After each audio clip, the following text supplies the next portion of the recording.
A small town in Spain. Two men arrive at a store. The adult goes inside while the young one stays outside. The man pays for a piece of gum, and at first the cashier is calm about it. But then the boy outside gets distracted by passing girls, and the woman discovers several bottles of liquor are missing. Armed with a hammer, the woman blocks the car's path. She is ready to deal with the young thief when he suddenly points a gun at her and asks her not to approach, but she keeps going. The boy pulls the trigger. The woman screams, but there is no gun in the boy's hand. The adult man brings the boy to his senses, calling him Ian, puts him in the car, and they drive away. The arriving policeman helps the woman up, but despite her moans, he finds no wound. Nevertheless, he sets off in pursuit. Meanwhile, in the truck, the father scolds the boy for reckless behavior and asks him to do something to keep the truck from being noticed. And suddenly the pursuing policeman sees a completely different car in front of him. The father reminds them of their rules: never stand out and never joke with the family. But Ian doesn't understand why they settle for so little when he can do much more. For example, he could enter a bank and show a piece of paper that the cashier would take for a check. But the father objects, saying they would be found before they could spend the money, and Ian would be sent to a lab for the rest of his life.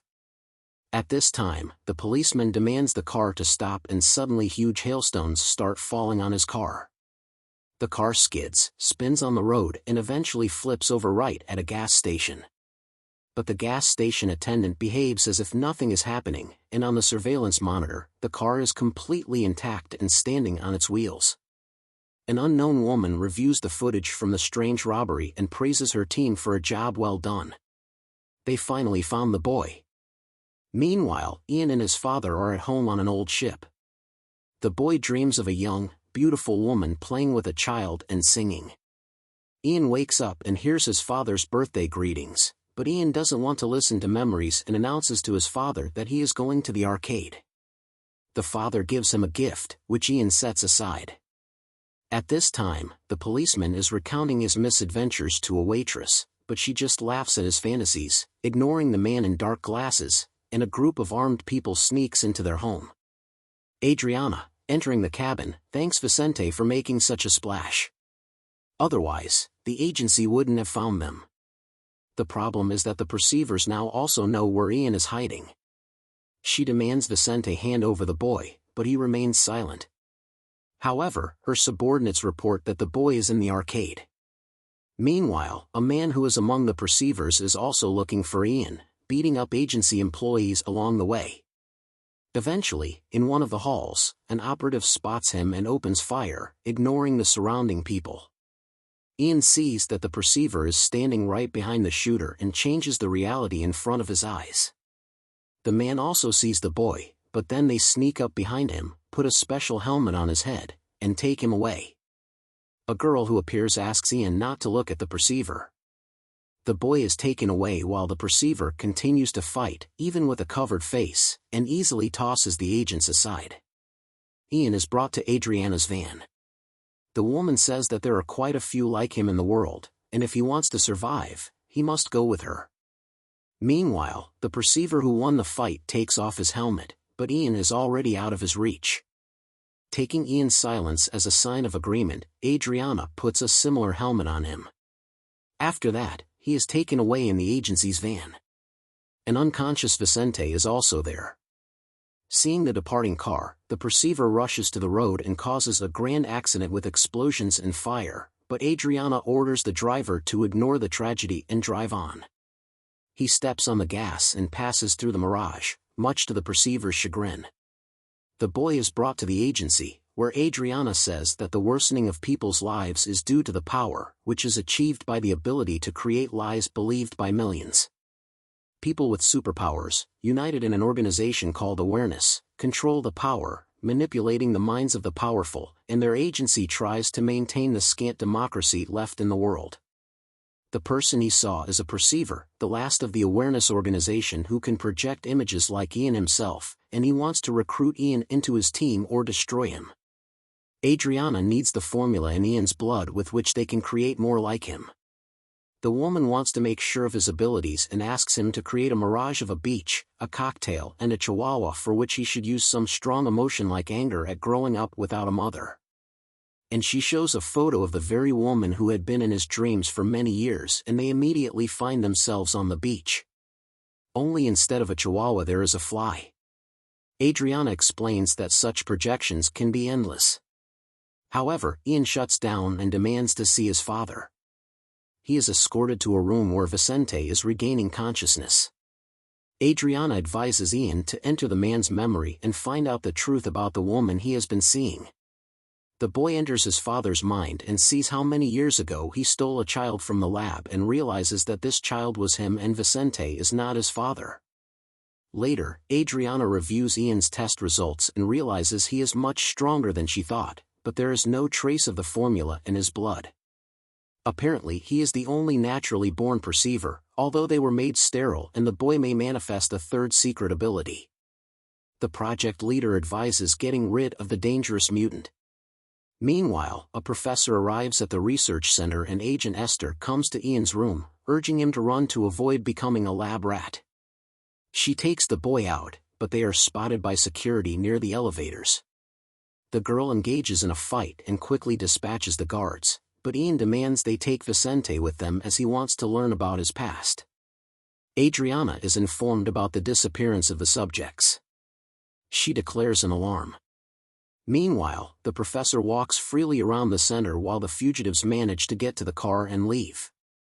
On the way, Ian asks Vicente not to call him son, and the man understands that the boy has entered his mind. Meanwhile, the professor pulls out a gun and eliminates a group of guards. It becomes clear that he is a perceiver. Meanwhile, Ian diverts the guards' attention at the exit, and they look everywhere but at the car. However, one of the bullets hits the wheel.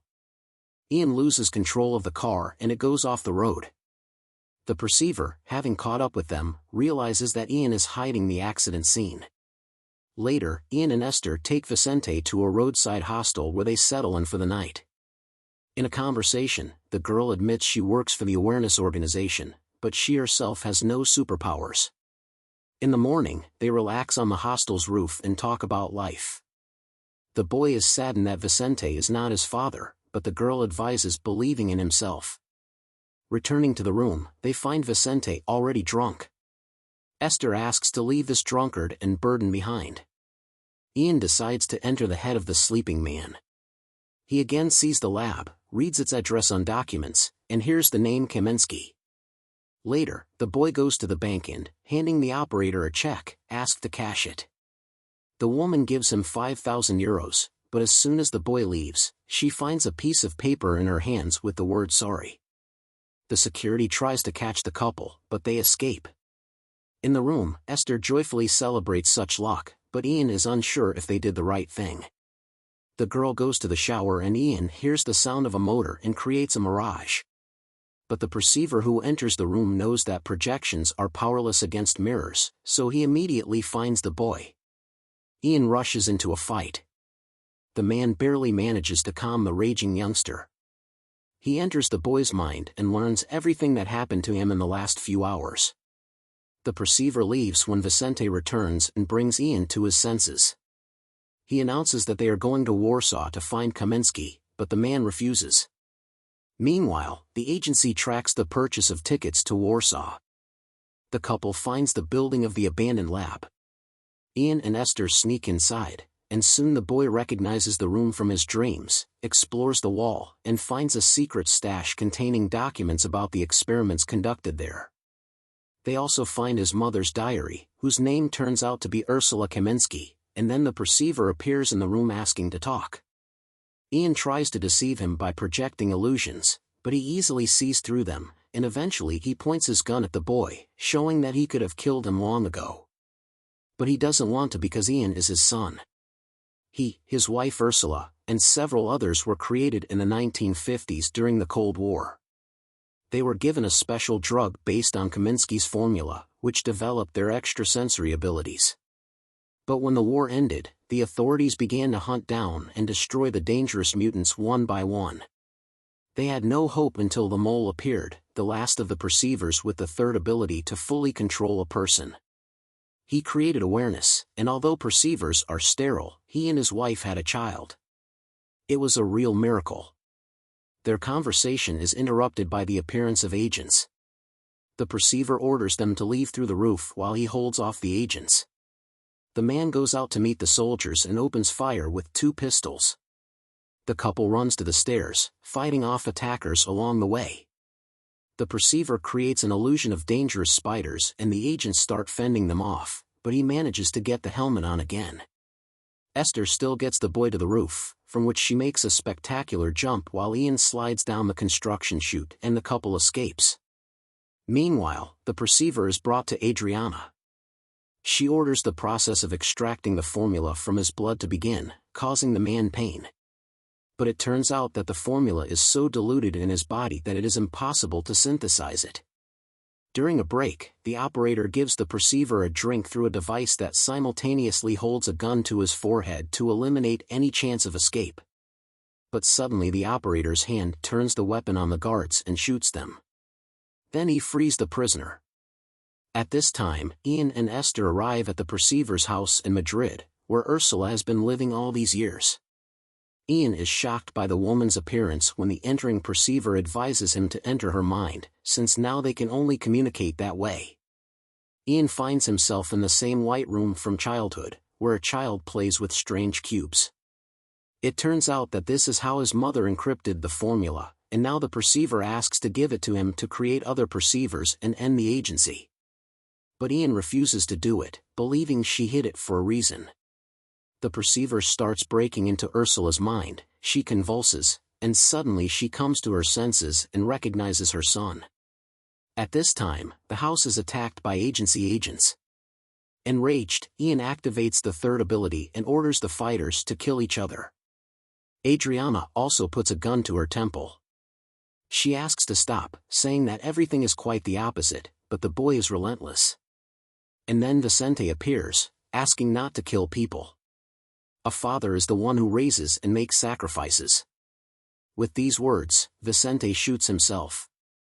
Ian rushes to the dying man while the perceiver drags Esther away.